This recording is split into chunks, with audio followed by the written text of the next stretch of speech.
ही एक तरीका है। तो सर मेरा एक क्वेश्चन है आपसे कि आपने कहा पास्ट सिर्फ एक नैरेटिव है, एक स्टोरी है, लेकिन अगर किसी के साथ कुछ किसी तरीके का क्राइम हुआ है या सेक्सुअल अब्यूज़ ही ले लेते हैं हमें, किसी तरीके की ऐसी चीज़ हुई है, वो कैसे उस चीज़ को सिर्फ एक स्टोरी समझ करके भूल जाए? वो तो उसके साथ हुआ है, वो तो रियलिटी है। उससे निकलना उसके लिए काफ़ी मुश्किल हो जाएगा, उसको एक स्टोरी की तरह सोचना बहुत मुश्किल हो जाएगा उसके लिए। जो आपका ये क्वेश्चन है ना, उसके दो एस्पेक्ट्स हैं।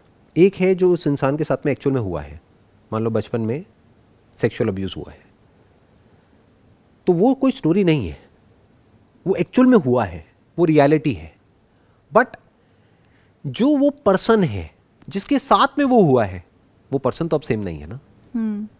क्या वो बच्चा जिसके साथ में वो हुआ है 20 साल पहले या 10 साल पहले, क्या अब वो सेम है फिजिकली या बिल्कुल अलग है? अलग। बेसिकली इसके दो एस्पेक्ट्स हैं पास्ट के। एक जो हुआ है वो 90% केसेस में क्या होता है, वो एक स्टोरी होती है, एक नैरेटिव होता है, एक स्टैंड पॉइंट होता है जहां से हम एक सिचुएशन को देख रहे होते हैं। बट कुछ केसेस ऐसे भी होते हैं जहां पर के वो कोई स्टोरी नहीं होती है, वो एक रियलिटी होती है। जैसे अभी आपने एग्जांपल दिया कि सेक्सुअल अब्यूज का किसी बच्चे के साथ में हुआ है, मान लेते हैं, तो वो कोई स्टोरी नहीं है। हम उसको ये नहीं बोल सकते कि वही कहानी है, भूल जाओ। वो कहानी नहीं है, क्योंकि एक्चुअल में उसके साथ में कुछ बहुत गलत हुआ है जो नहीं होना चाहिए था। और किसने किया है? उसी के किसी फैमिली मेंबर ने, जिसको बार बार उसकी नजर पड़ती रहती है, अभी भी उसके आसपास ही कहीं है। तो वो कैसे भूल जाए? सो अब उसको ये समझना होगा उस इंसान को, क्योंकि अब ना तो वो अपने पास्ट को एक्सेप्ट कर सकता है या कर सकती है, ना वो भूल सकता है ना भूल सकती है, ना हमको उसको ये बोलना है कि आप भूल जाओ। हमें क्या बोलना है? यस, आपके साथ में ये हुआ है। बट एक बार ये क्वेश्चन करते हैं, किसके साथ में हुआ है? क्या आपके साथ में हुआ है, या 20 साल पहले जो आप थे उसके साथ में हुआ है, या 10 साल पहले जो आप थे उसके साथ में हुआ है? 10 साल पहले आप क्या थे? बच्चे। अब क्या हो? एक एडल्ट। क्या ये दोनों सेम है या अलग अलग है? एक बच्चा अपने आप को डिफेंड नहीं कर सकता था, बट आज she is a grown up, physically also she can defend her self. आज वो पलट करके जवाब भी दे सकती है, उसको कॉन्फ्रंट भी कर सकती है, वो जाकर के पुलिस में भी कंप्लेंट कर सकती है, वो अपने आप को डिफेंड भी कर सकती है। There are ways of defending yourself. तो अब इस केस में क्या आया? एक हो गया रियलिटी जो उसके साथ में हुआ है, बट जिसके साथ में हुआ है वो कह रही है मेरे साथ में हुआ है, ये झूठ है। उसके ही एक पुराने वर्जन के साथ में हुआ है जो कि एक बच्चा था या बच्ची थी। तो अगर इस सच को वो देख लेता है या देख लेती है, तो अब वो यहां से फ्री हो सकती है।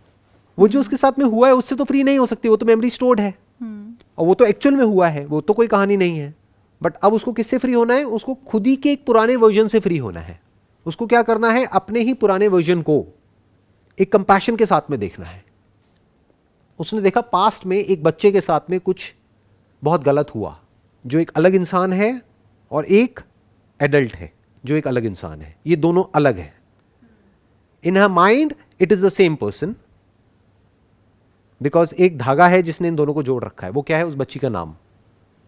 मान लो उसका नाम प्रीति है, तो बेसिकली उसके लिए वो प्रीति के साथ में हुआ है।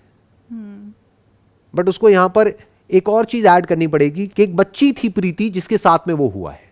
अब जो प्रीति है वो अलग है, उसके साथ में ना ऐसा कुछ हुआ है, और अगर ऐसा कोई करने का सोचता भी है तो वो अपने आप को डिफेंड करने की पूरी पोजीशन में है। यहां तक कि वो उस बच्ची को भी आज में डिफेंड कर सकती है। क्या करना है उसको? जिसने भी उसके साथ में ऐसा कुछ किया है उसके पास में जा करके फेस टू फेस उससे पूछना है कि आपकी कैसे हिम्मत हुई मेरे साथ में ऐसा कुछ करने की। वो कर सकती है अगर चाहे तो वंस एंड फॉर ऑल उस टॉपिक को वो क्लोज कर सकती है। अगर आज वो अपने माइंड में वही बच्ची प्रीति है तो प्रॉब्लम हो गई, क्योंकि फिर क्या है कि वो एक्चुअल में तो पावरफुल है फिजिकली, बट माइंड के लेवल पे वो वही है। वो उतना ही डरी हुई है जितना कि वो डरी हुई थी 20 साल पहले। वो उतनी ही कमजोर है जितनी कि वो कमजोर थी 20 साल पहले फिजिकली। बच्ची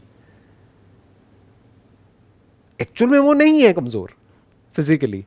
वो चाहे तो उस बच्ची को अपनी गोदी में उठा सकती है, यानी आंख बंद करके वो इमेजिन कर सकती है कि मेरी गोद में वो बच्ची है 5 साल की, और उसको वो प्यार से देख रही है और उसको बोल रही है तुझे अब डरने की कोई जरूरत नहीं है, मैं हूं तेरे साथ में, तेरे को प्रोटेक्ट करने के लिए।